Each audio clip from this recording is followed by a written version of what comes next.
Tenemos una muy interesante entrevista y para esto saludo con mucho gusto a Edna Méndez, es responsable de la unidad de secuenciación genética de la Secretaría de Salud de Durango y vamos a hablar del riesgo de la mutación del coronavirus. Mucho se ha hablado, bueno, de la cuarta ola, primero que nada, ¿no? Que ya viene la cuarta ola el de COVID, de pandemia en México, pero también sobre las variantes se han detectado a lo largo de los últimos meses y a lo largo del territorio mexicano. Primero que nada, buenos días, ¿cómo estás, Edna? Te saludo con mucho gusto. Buenos días, David. Estoy bien, ¿cómo estás tú? Bien, también. Nos da mucho agrado saludarte porque me parece muy interesante el tema. Riesgo de mutación de coronavirus. La importancia de conocer qué es lo que pasa con este virus. ¿Nos puedes platicar primero y explicar, Edna, cómo se ha ido transformando, modificando desde que se detectó por primera vez el virus en México y todas las etapas por las que ha pasado en ese sentido? Claro que sí.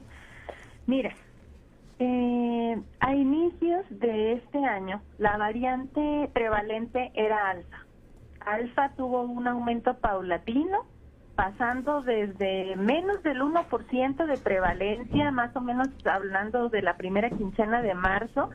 En ese entonces solo 2 estados de la República la tenían y gradualmente fue aumentando su prevalencia hasta casi 20% en mayo y presentándose en todos los estados de la República. ¿Qué pasó después? En junio comienza a disminuir la prevalencia de alfa. Se va reduciendo hasta que en julio ya únicamente la vemos en el 2% aproximadamente y en agosto prácticamente desaparece, es el 0.2% de cepas que encontramos alfa. Entonces, este cambio en alfa, que fue la primera variante que llegó a México, se debió porque empezaron a aparecer otras variantes, entre ellas gamma y posteriormente delta. Ahora, la variante delta es en este momento la variante que prevalece, es la de mayor frecuencia. De hecho, también llegó a identificarse en mayo en cerca de 10 estados de la República, su prevalencia era de 2%, para junio ya era del 26% y ya estaba en todos los estados de la República. En julio la prevalencia era del 80%, en agosto alcanzó el 95% y en septiembre ya estaba presente en 99%. Para octubre, ahorita la consideramos que está presente o que representa el 99.9% de las variantes circulantes de SARS-CoV-2 en México es Delta. Pero es importante que te diga algo. Hay hasta este momento 35 sublinajes de Delta, es decir, hay 35 diferentes cepas Delta. Y cada vez que una persona se infecta, le da la posibilidad al virus de seguir mutando. ¿Por qué? Porque cuando en una célula humana se replica el material genético, nosotros como humanos tenemos mecanismos de reparación de DNA. Si nuestro sistema se equivoca a la hora de generar una copia de nuestro material genético, los corregimos, ¿sale? Pero los virus no tienen este mecanismo. Entonces, cada vez que se copia el material genético del virus y se vuelve a copiar y se vuelve a copiar, y esto sucede dentro de las células de cada paciente infectado, se van acumulando errores. Y estos errores son los que dan lugar a nuevas variantes. Por eso es que hay 35 sublinajes de Delta. Okay. No es la misma Delta. Y les van poniendo diferentes nombres, ¿no? Entonces, más o menos ese es el panorama de cómo se ha vivido. Gamma en este momento ya también desapareció. Gamma se detectó más o menos en abril, era el 3% de las cepas. Para mayo era más o menos el 13% de las cepas. en junio alcanzó el 20%, que fue su pico. Pero la Organización Mundial de la Salud clasifica las cepas en aquellas que son de interés y que las mantiene vigiladas, por ejemplo, lambda o mu, que son de muy baja prevalencia. Las cepas de preocupación, en donde se encuentran estas de las que te acabo de hablar, la alfa, la gamma y la delta, que es prevalente ahorita en todo el mundo. Y hay una tercera categoría que se llama de grandes consecuencias, en donde afortunadamente no hay todavía alguna cepa ubicada en esta tercera categoría, porque representaría una catástrofe. De hecho, hoy en las redes sociales se ha estado hablando de que la vacunación sin duda puede prevenir nuevas variantes. ¿Por qué? O sea, sí es Porque importante mucho la vacunación, contagios. ¿no? Si no se previenen los contagios, el virus se sigue replicando, y cada vez que se replica le das la oportunidad de que cometa errores en su replicación para generar nuevas variantes. A ver, ¿cómo saber identificar? Yo entiendo que ustedes son a través de estudios de análisis, que identifican las variantes. Uno como persona no puede identificar con un síntoma o hacía algo que uno pueda decir como, o sea, no tenemos acceso pues ni el conocimiento, claro, para identificar una variante nosotros. ¿Se puede identificar con algún síntoma? ¿Cuáles son las grandes diferencias entre una y otra, o entre el virus normal y entre las variantes? ¿Cómo es eso? No, clínicamente no podemos diferenciarlo. Las manifestaciones son las mismas. Lo que sí es real es que en este momento, lo mencionaba el secretario de Salud hace algunas semanas, es que en el mundo, en este momento, Delta es la que más prevalece, pero en México representa el 99.9% de las cepas que estamos aislando, de las cepas positivas. Entonces yo te puedo prácticamente garantizar que si tienes COVID positivo te va a salir Delta. Okay. El Laboratorio Estatal de Salud Pública está coordinándose con Gómez Palacio para traernos también todas las muestras positivas de Gómez Palacio. Se vienen a mi laboratorio para identificar las cepas. Y el 100% de las cepas que me he traído de Gómez Palacio me han dado Delta. ¿De Gómez Palacio? Así es. Ok. Y también de la ciudad de Durango. Acá en la ciudad de Durango yo ahorita traigo una preocupación particular porque tres muestras no me amplificaron para Delta. Okay. 3 muestras. Con todos los diferentes procedimientos y técnicas que yo tengo en el laboratorio, 3 no me amplificaron para Delta. Ahora, ni para nada. Ni para alfa, ni para beta, ni para gamma, ni para eta. ¿Y eso qué significa? Iota, ¿Que puede ser otra variante? Para nada. Y entonces esas 3 estoy buscando otras alternativas para ver si podrían ser lambda, podrían ser mu. ¿Una nueva? O podría ser una nueva. Ya. Exacto. O sea, preocupa más el hecho de que no aparezca, ¿no? Porque uno puede pensar que es otra variante, ¿no? Más a la que se suma. A ver, y por ejemplo, ahorita comentabas que la importancia de la vacunación para no permitir esta mutación, ¿no? Pero ¿ha sucedido o tienen detectados que a pesar de que estén vacunados, se sigue presentando una variante o no? Sí, por supuesto. Mira, una cosa bien importante, la vacunación no evita al 100% que te infectes. Okay. Pero hay una relación muy importante entre vacunación y reducción de mortalidad. Es decir, sí se reducen las infecciones y eso es excelente, pero lo que más se reduce es la mortalidad. Puedes infectarte, pero la forma o sea, los síntomas clínica que vas a presentar va a ser mucho más leve que si no estuvieras infectado, y la probabilidad de muerte se reduce en cerca del 90%. Altísimo. Entonces no se queden con la idea que porque me vacuné y aún así me dio COVID. Si no te hubieras vacunado, la forma clínica de COVID que hubieras presentado podría haberte llevado a la intubación Sí. e incluso a perder la vida. Ok. ¿Vale? A ver, es importante, sí, porque la gente, entre mitos y fake news y noticias falsas, como se dice también, pues luego cree muchas cosas que no son. Así es. Lo primero es, debe de estar vacunado. Sí. Se puede seguir con, aquí mismo tenemos varios compañeros que están contagiados en este momento de COVID y ya estaban vacunados. Sí, señor, pero los síntomas no son de la misma manera, ¿no? O sea, las consecuencias al final, como dice, se reduce de entrada en un alto porcentaje el índice de morir y también, por supuesto, de que los síntomas pues no te peguen tanto, ¿no? Como se puede decir coloquialmente. Entonces, es muy importante que la gente tenga su vacunación. Vaya Sin a vacunarse, ¿no? Incluso... y mira, ayer el Economista publicó que la onda Delta azota de igual forma a países vacunados como a países no vacunados, pero hay una diferencia bien grande. Y lo ejemplifica con lo que está pasando en Europa, porque lo que pasa en Europa luego nos pasa a nosotros, ¿no?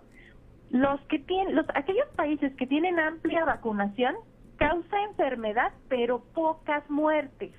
Okay. Y los de pobre vacunación causa enfermedad y causa el mismo número de muertes en paralelo. Entonces, si tú me preguntas, honestamente, ¿verdad? Después de haber perdido tantos amigos, tantos colegas, sí. Yo soy una defensora de la vacuna. Aplícate el esquema que puedas. Sí, no, uno está igual, ¿no? Uno tiene que ser, y más nosotros que estamos al frente de los medios de comunicación, tenemos que ser bien responsables, exigentes, así como le exigimos a las autoridades, también le exigimos al ciudadano y vacúnese. Ahora yo tengo una pregunta. Regularmente cuando escuchamos de las variantes, ¿no? La sociedad en general, los mortales, ¿no? Nosotros, pues te dice, ¿no? Oye, encontraron o se detectaron variantes Delta en 4 personas y te asustas. O sea, inmediatamente dices, ah, caray, uno significa que es 3 veces más agresivo ese virus. Es así, o sea, si es para asustarnos, si es para pensar y tener pánico a veces de no, pues deja así me cuido porque dicen que anda la Delta y la Gamma, y dicen que está más agresiva. ¿Así es en realidad? Mira, los virus son brillantes. Perdón que me exprese de esta manera. Sí. Por favor, soy científica, Sí, ¿no? sí. El hecho de que en este momento tengamos Delta es porque Delta desplazó a las cepas que eran menos contagiosas, que eran menos mortales, que eran menos fuertes. Okay. Esto es una especie de sobrevivencia del más fuerte. La cepa Delta llegó a desplazar a todas las demás porque es más contagiosa, porque se transmite mejor en humanos, porque es la cepa más fuerte, ¿sí? Entonces, en realidad ahorita tenemos 99% Delta. Si te infectaste, lo más seguro es que sea Delta. Si tienes duda, mándame tu muestra y yo te lo puedo confirmar. Pero el tema aquí es que Delta desplazó a las que eran más benévolas, por decirlo de alguna manera. Por eso ya no hay alfa y por eso ya no hay gamma. Ya. Porque esas cepas eran menos fuertes, tenían alguna debilidad, tenían alguna fragilidad, algo que las hizo desaparecer y Entonces, que hizo que Delta llegara para quedar. Sí es más agresivo, entonces. Ajá, entiendo. exactamente. O sea, sí es de cuidado, sí la gente tiene que ser... Ahora, ustedes también tienen el conocimiento o el dato sobre... entendemos que, por ejemplo, cuando salen los procesos de vacunación y se dice, no, a ver, autorizadas, por ejemplo, en México, ¿no? Pfizer, AstraZeneca, CanSino, empezaron, y entonces también nos decían el porcentaje de efectividad. No, pues con el que tiene más alto porcentaje es con Pfizer, después AstraZeneca, y ya, y empezamos a conocer los porcentajes de efectividad. Con estas variantes, ¿cambia el porcentaje de efectividad de cada vacuna, o sea, de cada farmacéutica? No me voy a atrever a mentirte a ese respecto porque no tenemos esa información. Okay. Justo en este momento la estamos generando. En este momento acá en Durango empezamos a muestrear tanto a profesores como a personal de salud, es decir, vacunados con CanSino, vacunados con Pfizer y vacunados con una mezcla de esquemas, porque sabemos que muchas personas tuvieron la posibilidad de acceder a varios esquemas, y vacunados con AstraZeneca, y estamos midiendo la cantidad, los niveles de anticuerpos neutralizantes que tienen presentes en su sangre. Este estudio de investigación nos va a permitir saber si la presencia de la cepa Delta modificó la cantidad de anticuerpos o de defensas que se tienen en este momento en donde prevalece una única cepa, que es Delta, con respecto a antes de que apareciera Delta. Entonces, estamos generando esa información, no solo aquí en Durango, por supuesto, a nivel mundial se están generando todos los días nuevos artículos, pero aquí en Durango empezamos ya a muestrear para dar respuesta a esta incógnita. Muy bien, pues te agradecemos mucho, Edna. La verdad es que ha sido una plática muy interesante sobre cosas y datos que probablemente a veces no los tenemos de esa manera en nuestro radar o desconocemos. Que para concluir, ¿tú qué mensaje? Sé que eres científica, como dices, pero en un terreno coloquial, ¿no? En un terreno ya hacia la gente para que lo entienda, porque tú sabes que a veces uno le habla de manera con datos y científico y de otras circunstancias y la gente pues, como que no percibe el mensaje bien, ¿no? Entonces, ¿qué mensaje tú le das a la gente? O sea, ¿qué le pides? Así sencillo, es, compadre, esto, punto. O sea, no hagas esto, haz esto, quítate esto es mentira, esto es verdad. ¿Qué mensaje le das a la ciudadanía, Edna? Vacúnense, punto número 1. Sí, y prepárense porque diciembre va a ser un punto clave. Es decir, se vienen las posadas, se vienen las reuniones, los eventos masivos. Este no es el momento de bajar la guardia. Usen su cubrebocas. Si se van a exponer a otras personas, mantengan la sana distancia. Este no es el momento de confiarse. Ahorita Chihuahua, nuestro vecino del norte, es el 7º lugar en frecuencia de casos activos. El día de ayer, tan solo ayer, tuvieron 30 casos positivos. ¿Cuál es el estado en donde no han dejado de tener muertes en jóvenes, en niños? Hay un estado, se me fue, y es también de los que está aquí cerquita de nosotros. ¿Qué será? ¿Zacatecas? Es frontera. Coahuila, Tamaulipas, Sonora. Ahorita te lo Baja digo, California. lo estoy buscando en este momento. Entonces, si yo prefiero, perdí a mi mejor amigo durante la pandemia, antes de que fue en octubre del 2020, el año pasado, antes de que pudiéramos hablar de vacunas, antes de que pudiéramos hablar de cepas, lo perdí, y eso ha sido una de mis principales motores para hacer investigación en este tema, ¿no? Porque tengo ese compromiso de que lo que le pasó a él no le pase a otras personas. Entonces, Baja California, ¿no era? No sé cómo expresarlo. Si van a tener una reunión familiar, háganla al aire libre. No se quiten el cubrebocas. Higiene de manos constante, obsesiva, con alcohol. Carguen su alcohol para todos lados. si van a convivir con una persona que saben que está inmunocomprometida, que tiene diabetes, a lo mejor tiene insuficiencia renal causada por la diabetes, tiene hipertensión arterial, fuma, tiene enfermedad pulmonar obstructiva crónica, cuídenlos a ellos, porque yo preferiría pasar esta Navidad sola en casa que lamentar las pérdidas de las personas a las que amo, ¿no?, por no haber tomado las precauciones. Oye, vacunen a sus familiares, vacúnense ustedes. Sí, me queda claro que eso es lo principal, ¿no? Hay que irse a vacunar.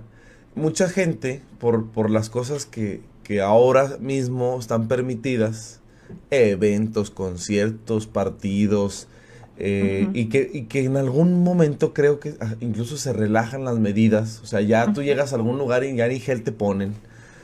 Mucha gente piensa, por estas circunstancias, Edna, que la pandemia ya se está acabando, ya se acabó. Yo en lo personal creo que estamos muy lejos de eso todavía. ¿Tú qué piensas? No, estamos lejísimos. ¿Por qué? Porque si se presenta una cepa de graves consecuencias, el avance que hemos logrado con la vacunación se va a ir para atrás.